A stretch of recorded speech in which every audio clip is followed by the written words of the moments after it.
Apitsikina trano no hitsidiana ny tokantranonao manatitra ny arabadray tompoko lasy tompoko vavy ary dia manasanao ampanajana anaraka ny fotoanany fampalalam-baovao eto amin'ny fahitalavitra matv amin'ity aliny zoma fa 20 ny volana aogositra 2024 ity.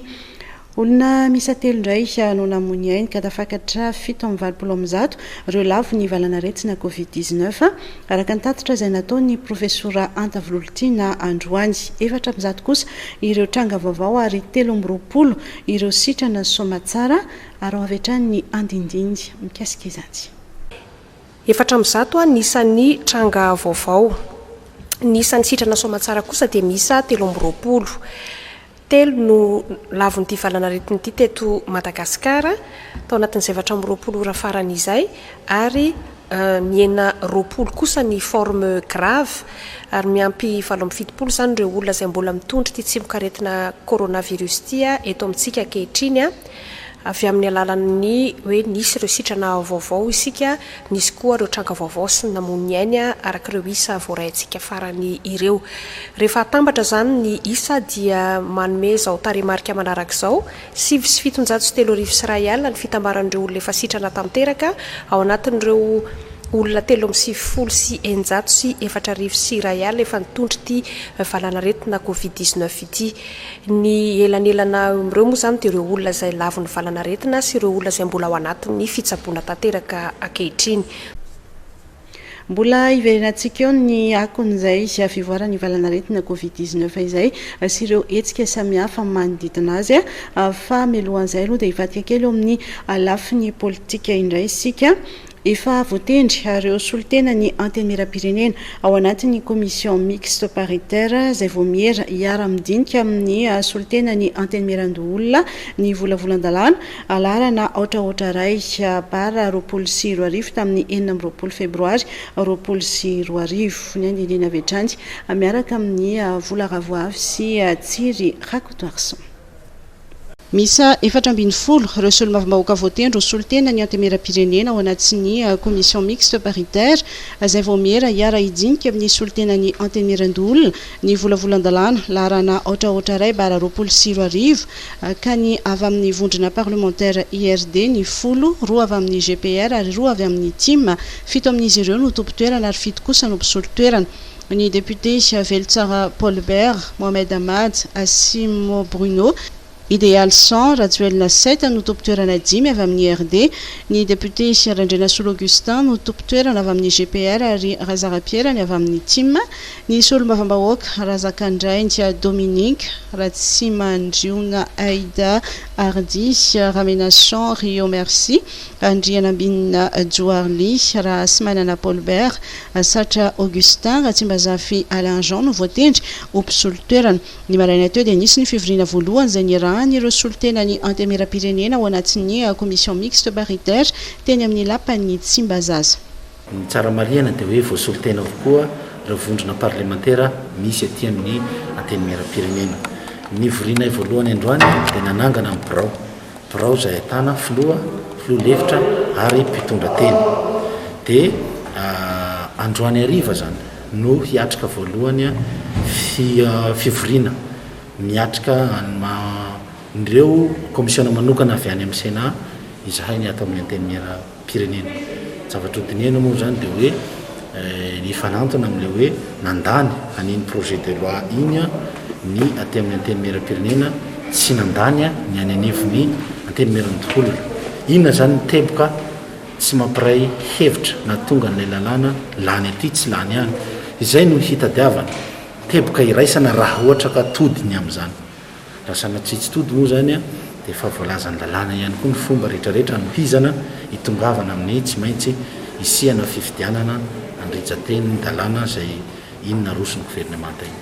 I Mohamed Ahmad, député ny Fianareva-Tsinanana no sady filohany voamiera misahana ny arena kibonitany sy otrikarenina stratéjika no voafidy hitarika ny solitena ny antenimieram-pirenena ikondo sy hijery akaiky miaraka amin'ny solitena ny antenimieran-doolona momba ny volavolan-dalàna ohatraohatra ray bara 24 izay mirakitra diditsy volana 3 lehibe dia ny lalam-pifidianana sy ny fitsapakevim-bahoaka eo ihany koa ny momba ny lalàna mifehy ny fitrandrana arena kibonitany ary ny diditsy volana manitsy ny fitantanana akabehan'ny antenimieran antenimiran-doolona ahita marimaritra iraisana ave ny antenimiran-doolona sy ny antenimiram-pirenena mikasika ny volavolan-dalàna ohatraohatra ray bara 24 fanontaniana apetraky ny mpanara-baovao io satria raha ny solotena avy amin'ny antenimiran-doolona dia maro anisa ny avy amin'ny HVM. Vao tafitsangana ny commission mixte dia amperinasa sahady ny izy ireo androany tolakandro dia efa nanomboka ny fifampidiniany ireo solotena avy amin'ny antemera-pirenena sy avy amin'ny antemera-doolona manodidina indrindra ny volavolan-dalàna ohatraohatra ray bara 20 sy 2 efa miroso amin'ny fifampidiniana sy ny fijerena ny marimaritra iraisany parlementaire rotonta mikasika ny volavolan-dalàna ohatraohatra ray bara 20 sy 2 ny folakandro teo nanomboka tamin'ny 3 ora no nanomboka ny fifampidiniany ny solotena ny antemera-pirenena miaraka amin'ny solotena ny antemera-doolona ao anatin'ny commission mixte parlementaire. Raha ohatra ka tsy misy marimaritra iraisana eo amin'ny rotonta ny anton'ny fampanantonana dia hitongavana amin'ilay hoe ity teboka ty tsy hitovizan'ny rotonta dia zahana isy hevitra hitovizana iarahana olanina raha ohatra ka tonga amin'izany. Raha ohatra zany mifandraiky mivorony ny rotonta miaraka ka misy mandroso hevitra anankiray hitovizana dia izay no averina diniana indray mandeha eny anivony antenimera rotonta dia izay no ny hafaran'ny lalàna zay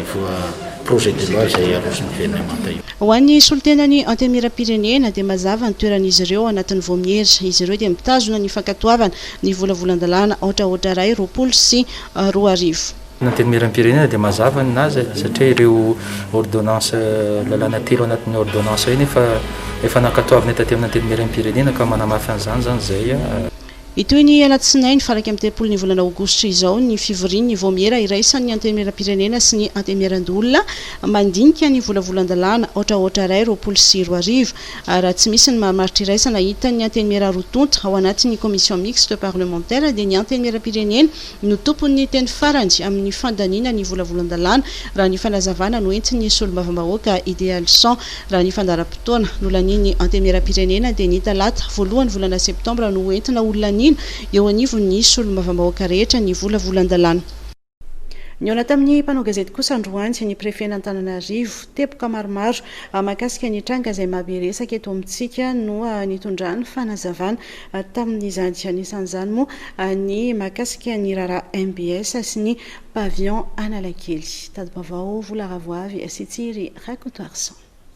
Nitondra valiteny ny teo anivon'ny prefektura n'Antananarivo mikasika ny fangataham-panazavana ny takin'ny mpanolotsaina tim mikasika ny fanapahan-kevitra niraisiny teo anivon'ny fiadidian'ny tanàna n'Antananarivo momba ny tany misy ny MBS etsy Anosy-Patrana sy ny pavillon Analakely. Momba ny raharaha MBS nambaran'ny préfet de police fa nisany ny fanarahan-dalàna nataon'ny mpitatana ny tanàna n'Antananarivo teo aloha.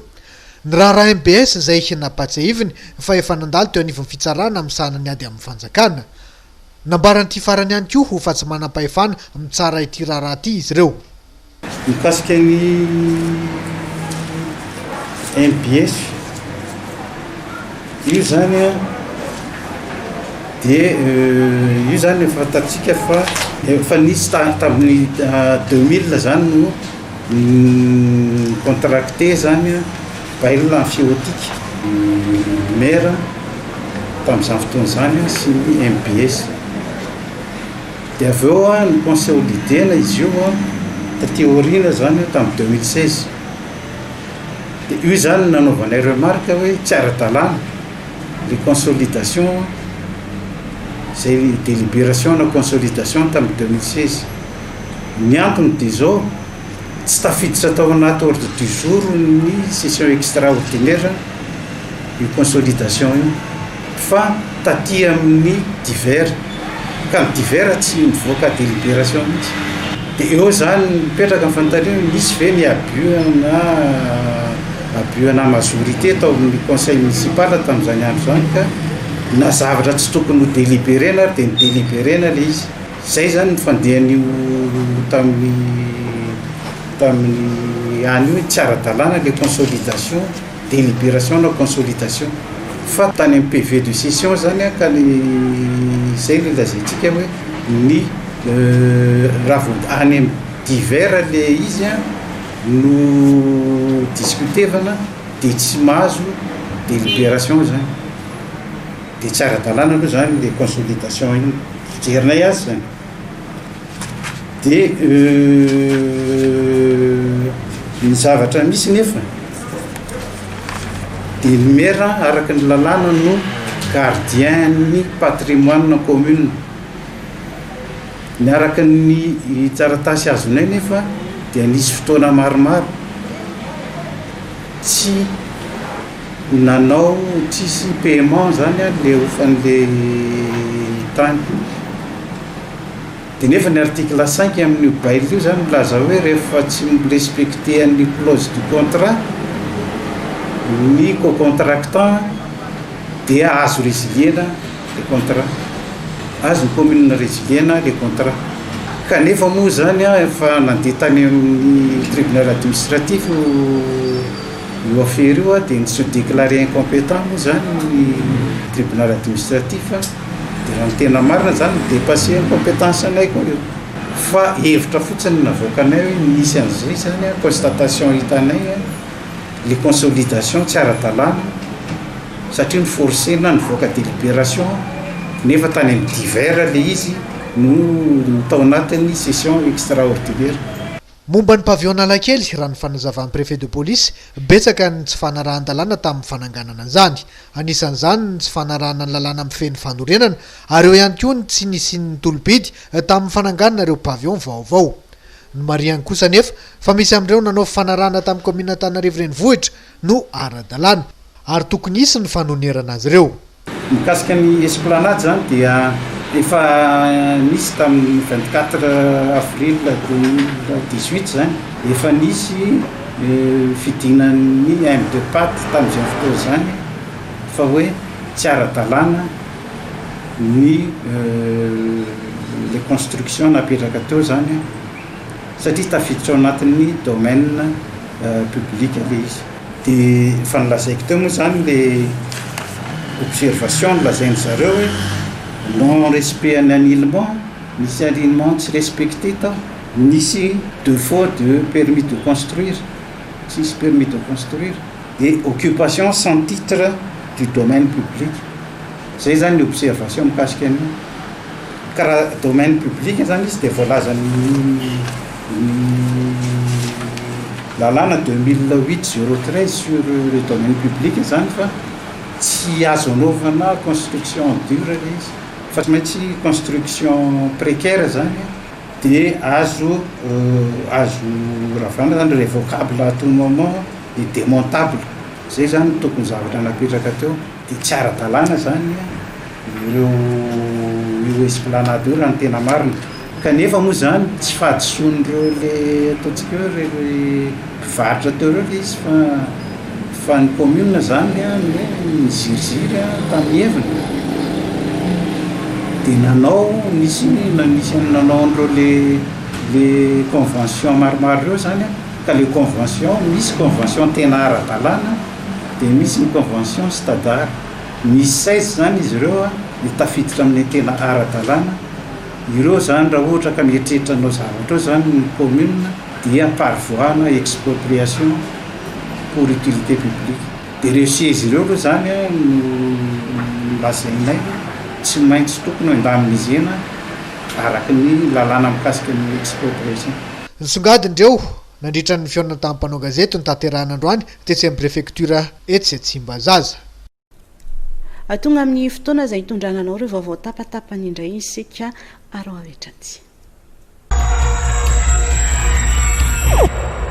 Lehilahy iray namon'ny Rafoza sy nangalatra vola 5 tapitrisa ariary no voasambotra tany Antanety be Faratsio tetsy Soavy Masoandro no nanomboka ny tantara mpanampy no diran'ity tovolahy ity atao amin'izany tokantrano iray izany fa rehefa nandeha ny fotoana dia lasa vadiny ny zanaky ny tompontrano tsikariny avokoa noho izany ny fitoerany fananana tao an-trano rehefa nandeha nivarotra ny vadiny sy ny ravozan-dandy dia novonony tao ny ravozam-baviny lasa ny vola rehefa nanao fikaroana ny polisy dia fantatra fa lasa nitsoaka tany Faratsio izy narahina tany moa izy ka dia sarona tao an-trano ny vola nangalarany nosamborina niaraka tamin'ny ihany koa ny sipan'izay efa niarany toetra taminy. koloniely iray sy mpamily sy anona ampidirina ponjavonjymaika noho ny famohana tsokosoko ireo vy izay mandrafitra ny pambele iray teny andotapenaka araka fanampim-baovao dia novarotany 20 tapitrisa ariary izany vy izany ny OTU ny office des travaux d'urgence izay fanofoanana ankehitriny no nitatotra ny zavanitranga nandalo fampanaovana ny herinandro lasa teo ny raharaha kanefa noho ny tsy fahatongavan'ny voapanga sy ny tsy fahazahoana ny fahazondalana manentsika azy dia nahemotra omaly ny fitsarana ny tombokaponja ity koloniely ity sy ny mpamily izay nanampy tamin'ny fitanterana ny vy mbola karoina kosa ireo mandray ny entana alatra. Any amponja Somatsara fa tsy navoaka velively alay teratany Suisse 5 taona voalaza fananolana zaza tsy ampy taona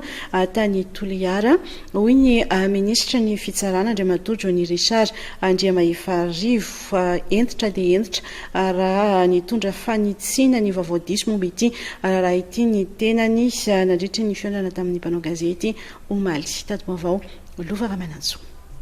Le dernier cas incarcéré est un Suisse de 65 ans, nommé Bazinger Paul MD du 17-8-20 pour tourisme sexuel, actuellement toujours détenu, et son dossier sera bientôt transmis à la cour d'appel pour enrôlement devant le CCO. Qui j'en ai là, il faut qu'ils ça fait quelque chose. Famoura manondro multa, tsy avoaka le olona. Anaovanao détention arbitraire. Olona tokony voaka raha tsy avoaka anareo. Avoaka koa le olona dia resahanareo. Le cas actuellement polémiqué est le cas de Costari Patrick Jean-Luc, de nationalité française, âgé de 68 ans, poursuivi pour attentat à la pudeur, sans violence, et déjà d'ailleurs condamné par la première instance à 5 ans ferme et 10 millions d'amende et de dommages intérêts. Alors que ça va, c'est ni secret professionnel lié à Miasanay, qui a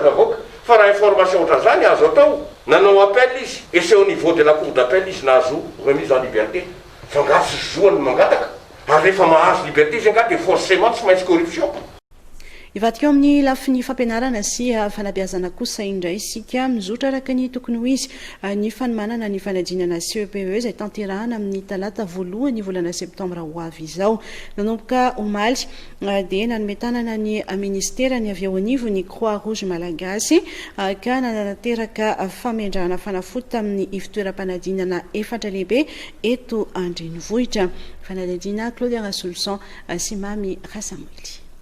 Ho fiarovana ny ankizy izay hiatrika ny fanadinana CEPE amin'ny voalohan'ny volana septambra ho avy izao sy ho fanajana ireo fepetra ara-pahasalamana dia nanolo-tanana ny Croix Rouge Malagasy ka nanatanteraka famindrana ranom-panafody teny amin'ny CEG Antanimena, Nanisana, Tsimbazaza ary ny lycée moderne Ampeflo. Telonjato latsak'eo ireo efitranom-panadinana nanatanterahana izany. Ny Croix Rouge Malagasy moa zany ao anatin'ny auxiliaire de pouvoir public azy dia mitondra tolo-tanana foana izy rehefa misy zavatra ilain'ny fanjakana azy. Ankehitriny ao anatin'ny cadre ny anisan'ny tanjona napetraka amin'ny fanjakana ny fampandehanana ny fanadinana ara-panjakana ny CPE izay raha tsika mahafantatra ao anatin'ny contexte ny Covid-19 dia misy ny fepetra ara-pahasalamana ndraisina ao anatin'izany dia ny fanaovana ny désinfection ny toeram-panadinana noho ny fangatahana tolo-tanana izay nalefan'ny ministeran'ny rano ministeran'ny fanabeazam-pirenena teo amin'ny Croix Rouge dia tonga ny Croix Rouge mitondra an'izay tolo-tanana izay ka mandray anjara ao anatin'ilay fanaovana ny désinfection ny toerana anaovana ny fanadinam-panjakana ka anisan'ny raha teto Analamanga manokana dia nitondra an'izay hetsika izay ny Croix Rouge ka centre d'examen maromaro no ny raha nanao tamin'izany izay ho ambany fiahian'ny ministeran'ny rano izy ateo sy ny ministeran'ny fampianarana miaraka amin'ny zareo amin'ny BEMAS sy ny commune urbaine Antananarivo.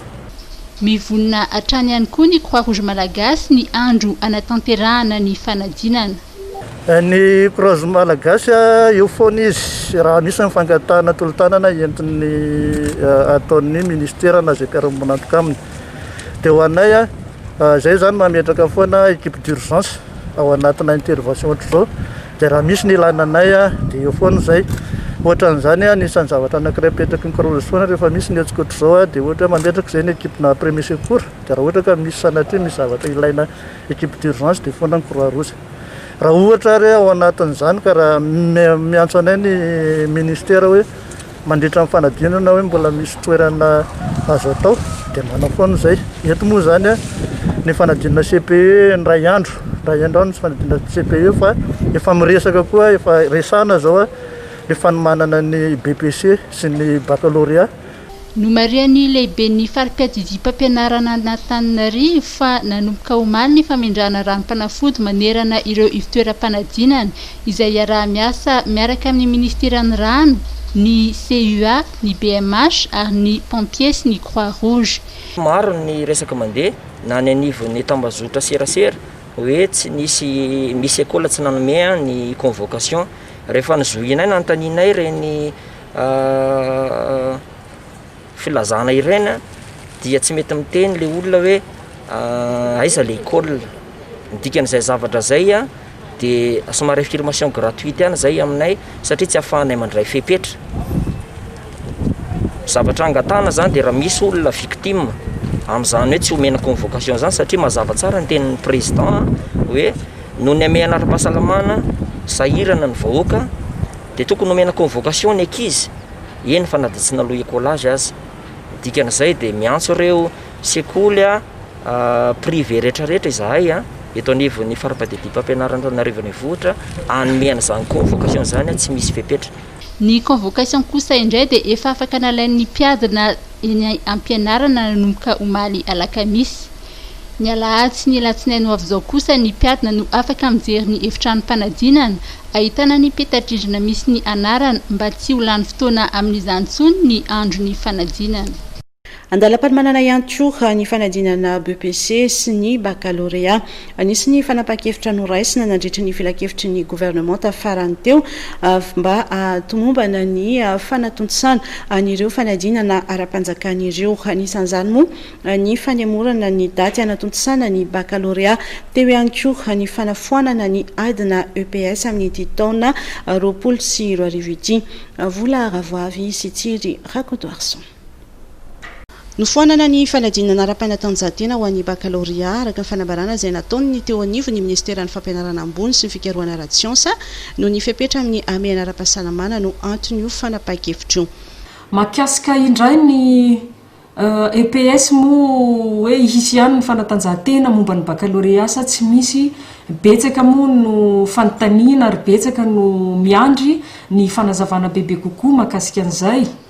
Raha nanao ny lateniny ny lahady lasa teo ny filoham-pirenena dia nanambara ary mbola nanamafy tamintsika fa mbola miato aloha ireo fifaninanana ara-panatanjahantena rehetra.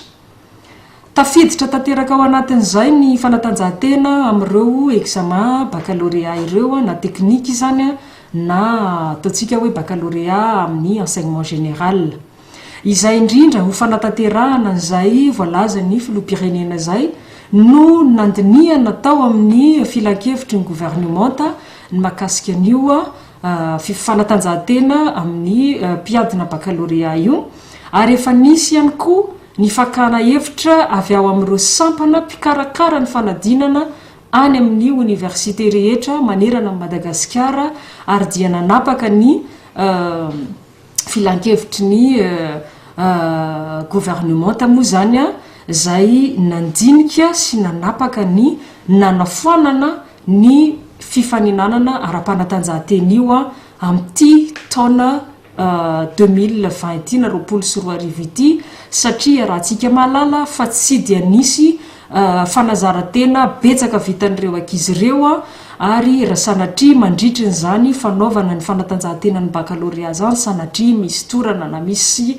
safotra na mety misy ataontsika hoe tranga hafahafa anahirana ny fahasalaman'izy ireo izay hiatrika fanadinana etsy andaniny ihany koa moa ny amehana ara-pahasalamana izay mbola ao anatiny tanteraka isika amin'izao fotoana zao na dia efa misy ny firosoana tsikelikely amin'ny fiainana andavanandro ka izay no nandraisana ny fanapahan-kevitra ho fanafoanana amin'ity taona ty fotsiny amin'ny adina baccalauréat na ny fanadinana baccalauréat zany ny nanafoanana ny fanatanjahantena.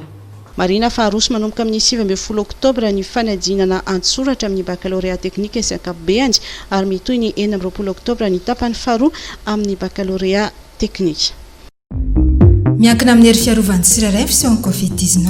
ao ny ahitana soratra aretina ary ao ny tsy ahitana izany nefa efa afaka mamindra. Mety azony olona rehetra ny coronavirus ka tsy mahamenatra. Ho antsika manafa mitondra ny tsimoka aretina, misy soratra aretina, na efa nifanerasera tamin'ny olona efa voamarina fa mitondra ny coronavirus, dia mijanona ao an-trano. Manira olona mpilazaingina mpiasa amin'ny fahasalamana akaiky anao indrindra, na ny mpanentana ara-pahasalamana, na antsoina 913, na manatona avy hatrany tompom-pahasalamana akaiky anao indrindra. Ho antsika manodidina, ajanona ny fanelin-kliana sy ny fifanenjehana, fa ndeha isika ifampitsinjo hisorohana amin'ny valana aretina. Toy izao trano mifetsika manakana ny fianaky ny coronavirus.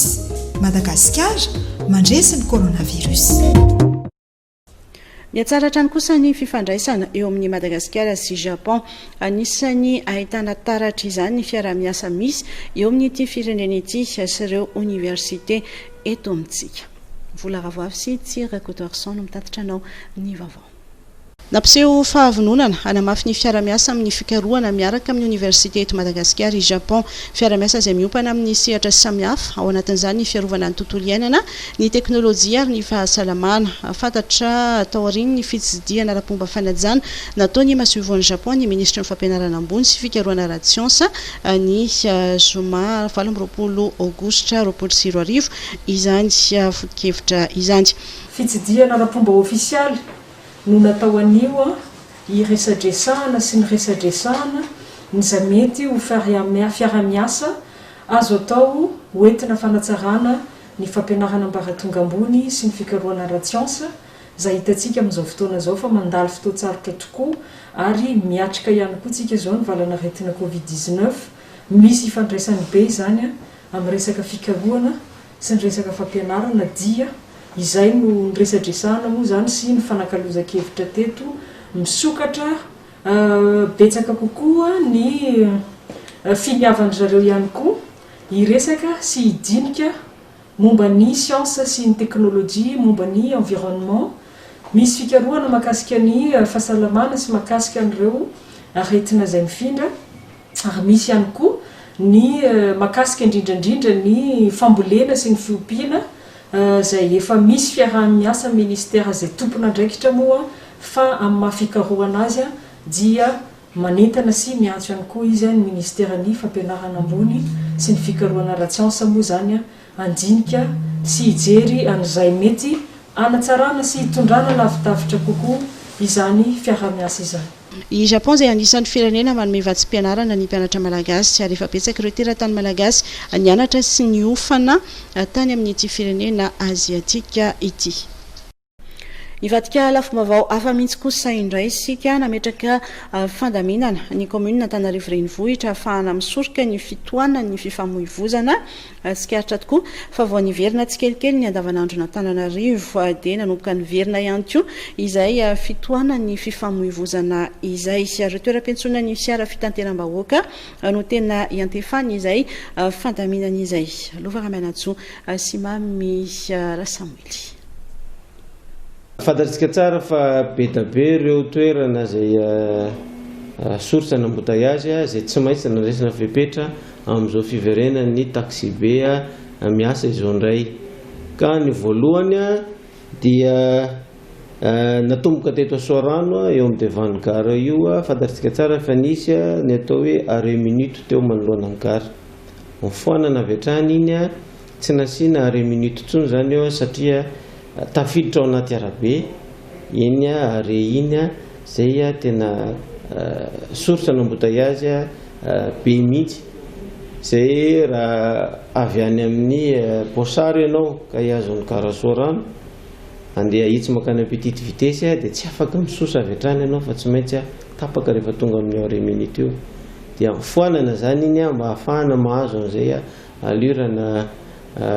vitesse na fiara zay mba tsy hanapaka an'le circuit zany tafiditra ao anaty amin'ny embouteillage daholo zany rehetrarehetra zany. Miala avy eo zany fiara dia tonga dia ry ambadika Salimara zany vao mampidina olona zany. Ankoatran'ireo mahazo ny devant plaza reny fiara reny a dia tsy mampidin'olona eo amin'le 2 minutes fa tonga dia eny amin'ny devant amin'ny hotel plaza izy ny mampidin'olona eo a le sokajitsika ihany koa hoe arerapida ihany koa io toerana io zany hoe mampidina dia mampiakatra ny fiara io a fa tsy mahazo a mijanona na manao vody azo izy fiterin'ny tanora elanatsiny faharoa manaraka an'izay a ny eny Amboditsiry samy miaikitsika fa misy are eo dia avy amin'ny pharmacie Amboditsiry a zay a mifampiampita mifanily ary ao anaty virage ohatra mamenatra ihany le izy hoe mijeritsika dia manaiky fotsiny an'ilay situation satria virage tsy azo anaovana are zany hoe mifanohitra ao anatin'ny code de la route tanteraka mihitsy ny zavatra zany dia faharoa manaraka an'izany a are anankiray izay ampiasana fiara be da be mifampiampita zay vao maika ihany koa tena source ny fitohanana amin'iny RN3 iny dia nanapa-kevitra zany zahay eto anivon'ny commune be Antananarivo nafindra ery amin'ny devant-ny charcuterie Lewis zany hoe apita amin'ny garage avitra ho are rapide zany are zany hoe midina mijanona le fiara azafady dia mampidina sy mampiakatra olona zay fotsiny. Mampikaikaiky ny mpitondra taxi be izay mampitohy any renivohitra amin'ny vato kosa ny faratsy ny lalana manomboka eo amin'ny Vadobe 67 hectares ka hatrely amin'ny areany Mahitsy Tomadinika. Fanadihadiana Norbert Rakotomalala. Raha efa nanomboka ny asa fanamboarana ny lalana tetsy Ambodivona Manjakaray herinandro maromaro lasa zay dia mbola jerim-potsiny kosa ny aratsiany lalana miainga eto amin'ny Vadobe 67 hectares ka hatreny amin'ny are amin'ny Mahitsy eny Tomadinika.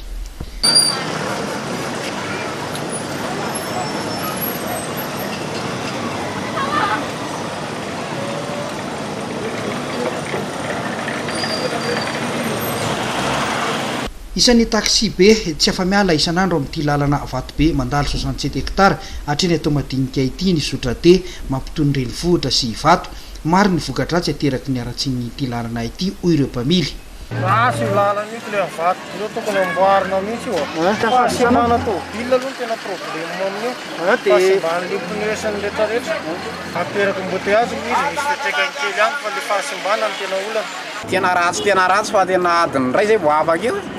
rehefa misy tômôbila mifanena zany dia tonga dia efa eo satria misy lavaka eo aloha dia eo aoriana samy miandreo lavaka reo totsa zany zay vao samy afaka amin'le tory vita zao tonga dia tena very tory ray reo vao tena makany amin'ny havana ny lalana noho le mandeha lalam-baovao ary amin'le lalana efa vita ary ny pneu zao dia ny lame io zao tena problème voalohany tena mba mankataka an'le fanjakana zany tena mba amboarina fa tena sahirana le vahoaka le aty amin'ny havana tena lalan'ny olona nefa ro vary dia tsisy olona ndray aty amin'ny lalam-baovao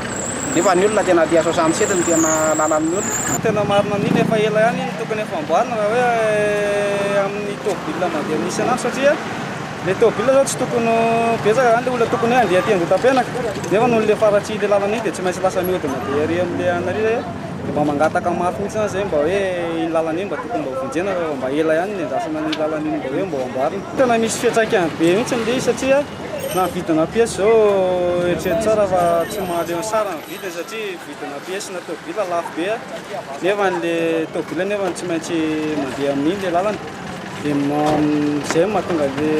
lalana mahatonga le tôbila lasa mihodina be ary zany nefa misy koa ny olona zany tokony andeha aty Andotapenaka ihany fa noho le faratsiny le lalana dia lasa sady miteraka embouteillage izy no tôbila moa simba hitanao ihany ny pièce efa lafo.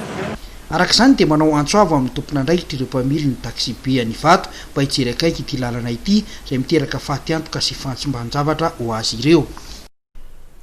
Mbola hijany eo amin'izay resaka fifamoivoizan'izay hatrany isika fa ho any amin'ny faritra Atsinanana sy Analanjorofo iny kosa araka ny toromarika izay nomeny ny filoham-pirenena ny alady lasa teo sy taoriny ny fiomanana izay tsy maintsy natao dia nisokatra nanomboka omaly ny zotra regionaly izay mampifandray ny Toamasina amin'ny faritra Analanjorofo efa voniny ireo mpitatitra saingy mbola vitsy ny mpandeha tadi-baovao hamaresaka miray avany Toamasina.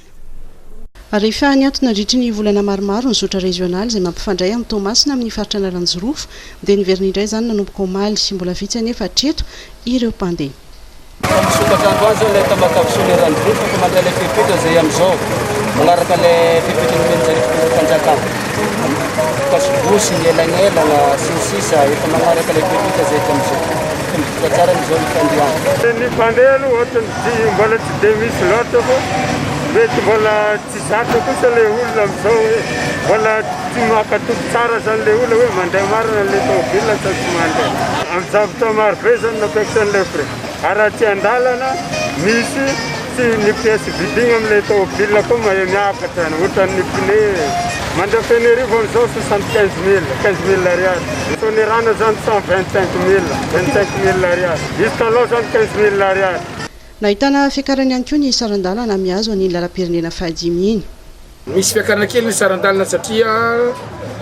araka le navoaka ny préfet ny Fenerivo izy zany 70 000 mandeha Fenerivo dia mandeha olona 20 zany izy. Teo aloha izy 50 000 francs dia mandeha 20 le taxi brousse. Fa izy am'izao zany na 70 000 mandeha olona 20 ny taxi brousse. Nazanaty zany dia makasitraka ny famerenana ny zotra ireo mpitatitra. Dia isoragna moa zany zareo fitondrana fa mba mijerikelana zany mba miverina ny asa ny taxi brousse Tamatavy Fenerivo sy ny Ranivongo. Amin'izao amena ara-pahasalamana izao dia mipetraka hatrany ireo fepetra samihafa toy ny fanaovana artava sy ny fampiasana gel hydroalcoolique na ena ihany koa ny isan'ireo mpandeha. Ao anatin'ny ady atao amin'ny fisoroana ny fiparitahan'ny coronavirus kosa sy manoloana ny fisokafan'ny seranam-piaramanidina Tsoatsy dia nanapa-kevitra ny anamafy ny fahaiza-manao ny ministeran'ny fahasalamana ny Ravinala Airport. Nanolotra fitaovana ara-pahasalamana maro samihafa tokoa ity mpitantana ny seranam-piaramanidina iraisam-pirenena Etsivato sy any Nosobe ity ny andindin'ny apetraty. Nahazo fitaovana ara-pahasalamana maro samihafa nahitana concentrateur misa 7 sy respirateur 6 avy amin'ny Ravinala Airport ny ministeran'ny fahasalamam-bahoaka. Fanomezana izay tafiditra indrindra ao anatin'ny ady iraisana amin'ny coronavirus ary natao hanamafisana ny fahafahana mandre-an-tanana manoloana ny fiverenana sidina iraisam-pirenena ihany koa araka ny fantatra nandritra lanonam-panolorana teny amin'ny seranam-piaramanidina iraisam-pirenena Enivato Maly. Izy ireo dia fitaovana mahakasika ny familomanaina zany respirateur de réanimation sy respirateur ampiasaina aminareo aretin'ny tonga-pisefona ary ihany koa concentrateur d'oxygène miaraka moa zany amin'ireo atao hoe kojakoja fampiasa miaraka amin'ireo fitaovana ireo dia nisy ihany koa tamin'ny association olofolo ireo zany équipement de protection individuelle entina hiadina amin'ny coronavirus sy ny valana aretina zay mila izany équipement de protection individuelle izany. Ho an'ny tale général ny Ravinala Airports Andrimatoho Patrick Collard dia natsapa ireo mpahandra rafa manoloana ty valana aretina coronavirus ty dia tokony ampinana ny firenena malagasy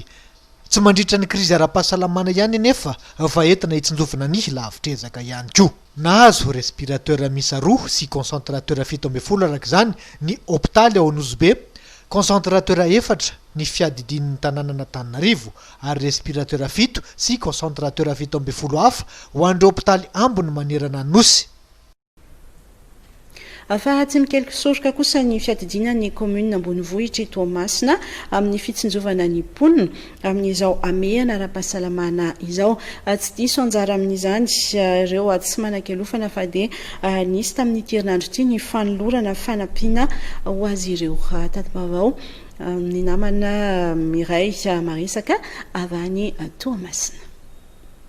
Olona tsy manan-kelofana eo amin'ny 20 eo no mitoloran'ny commune Ambonivohitra i Toamasina fanampiana ho fiatrehana ny fahasairana nateraka ny valana aretina Covid-19 ahitana vary sy menaka sy voamaina izany fanampiana izany. Ny antso amin'ny fandraisana andraikitra ny tsiraray ny ben'ny tanàna mba hoanina ao an-trano tokoa ireo fanampiana fa tsy amidy indray.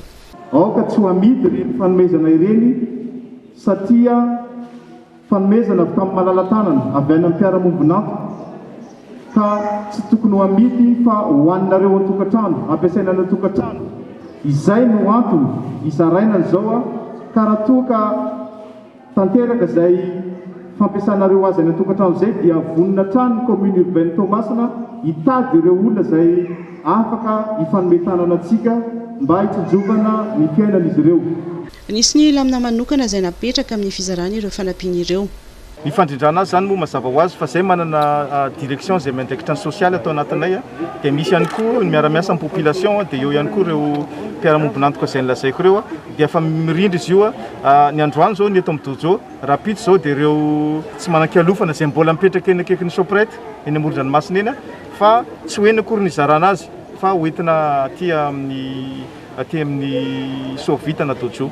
Naroatra izao fotoana izao moa ny ben'ny tanàna ny Tomasy ny nanaovana antsoavo amin'ny mponina mba hifanometanana amin'ny famerenana ireo tsy manan-kialofan'ireo eo anivon'ny fiarahamonina. Mitoetra ny kosa ny fitsidiana ataon'ireo mpikambana eo anivon'ny Birao ny holavitry ny mpanao gazety na ny OJM manerana nosy ho fanolorana fitaovana fiarovana amin'ny fianaky ny valan'aretina Covid-19 nandalo tany Ambatondrazaka izy ireo tamin'ity herinandro ity. Tady baovao Daniel Janesia.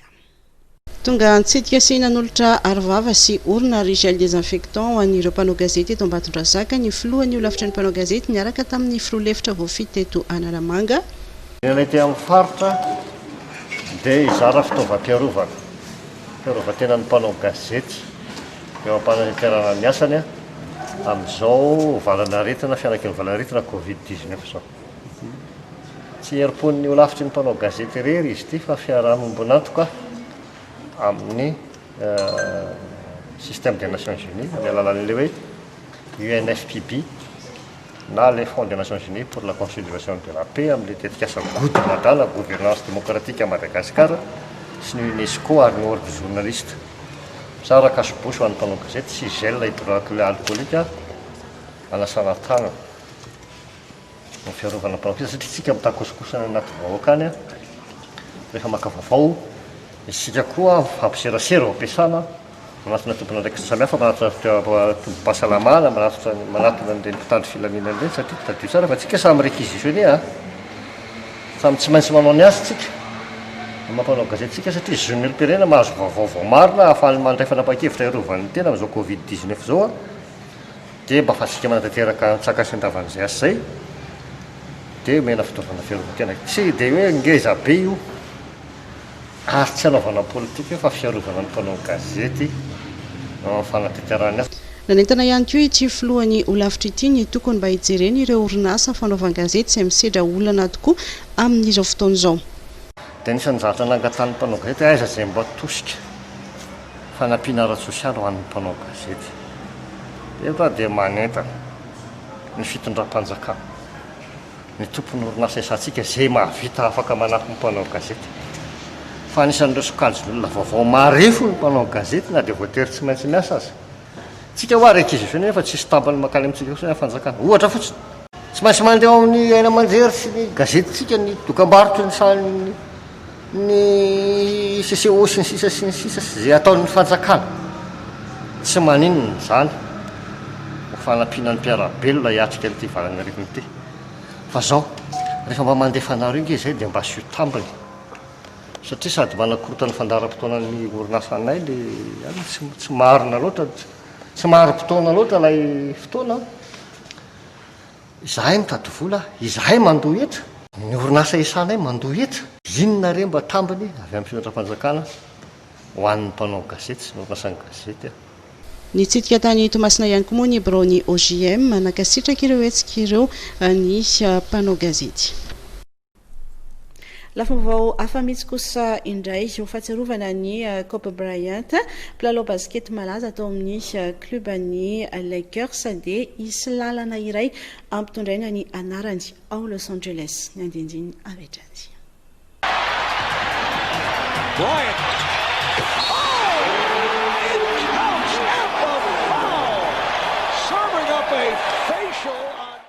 Valovolana ty aorian'ny nahafatesan'ilay mpilalao basket malaza Kobe Bryant dia mbola maro hatrany ireo izay mahatsiaro azy. Mba hanomezana voninahitra manokana nyity mpilalao an'ny Lakers fahiny ity ary dia fantatra fa ampitondraina ny anarany lalana iray ao Los Angeles.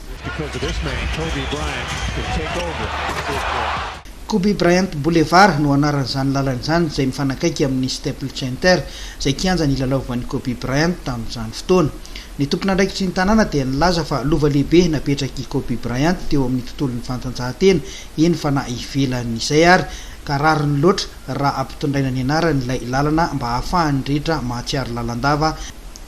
any Black Mamba zay ny filozofia nentiny teo amin'ny fiainany.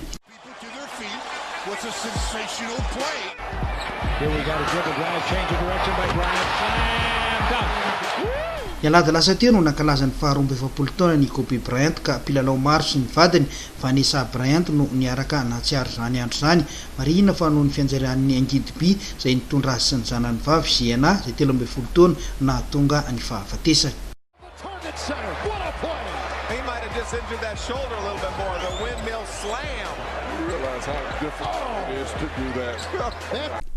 dia izay anko tompoko lasy tompoko vavy no netiko indraina nakatina tanteraka ny fotoanany fampalalam-baovao tamin'ity alina ity makasitraka anao izay nanaraka izany hatramin'ny farany sy mametraka ny veloma mandra-pitafa indray tompoko lasy tompoko vavy.